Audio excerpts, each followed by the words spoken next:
محترم سامعین السلام علیکم ورحمۃ اللہ وبرکاتہ۔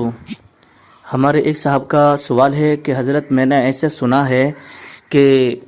جب انسان مر جاتا ہے تو اس کی روح جو ہے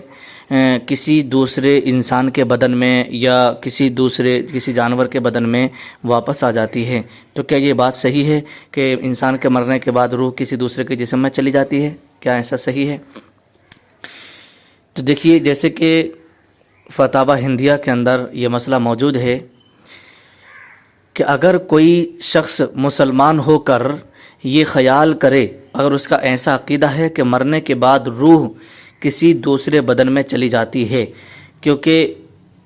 بہت سارے غیر مسلموں کا ایسا ماننا رہتا ہے کہ روح انسان جو ہے 7 جنم لیتا ہے، کہ اس بار انسان کی شکل میں آیا، اب دوسری بار اس کی روح جو ہے کسی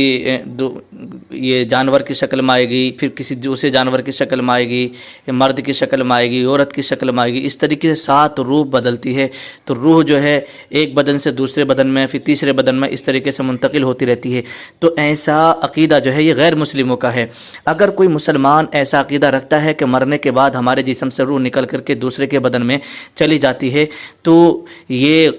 خیال اور ایسا عقیدہ باطل ہے، اور ایسا ماننا یہ کفر ہے۔ کیونکہ ظاہر سی بات ہے، کسی آدمی کے بدن سے روح نکلی، اس کا انتقال ہوا، اور کوئی عقیدہ یہ رکھے کہ وہ کسی جانور کے بدن میں چلی جائے یا کسی انسان کے بدن میں چلی جائے دوسرے کے، یا کوئی بچہ پیدا ہوا تو اس کے بدن میں وہ روح ڈل کر کے واپس آ گئی،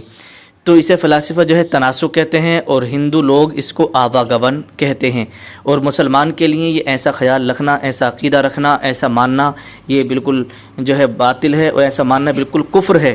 تو اپنے سبھی اسلامی بھائیوں سے گزارش کروں گا کہ اگر کوئی صاحب ایسا عقیدہ رکھتے ہوں کہ روح جسم سے نکلنے کے بعد، مرنے کے بعد میں جو ہے کسی دوسرے بدن میں، انسان کے یا جانور کے یا بچے کے چلی جاتی ہے، تو یہ بالکل خیال باطل ہے، اور ایسا عقیدہ رکھنا، ایسا ماننا یہ کفر ہے۔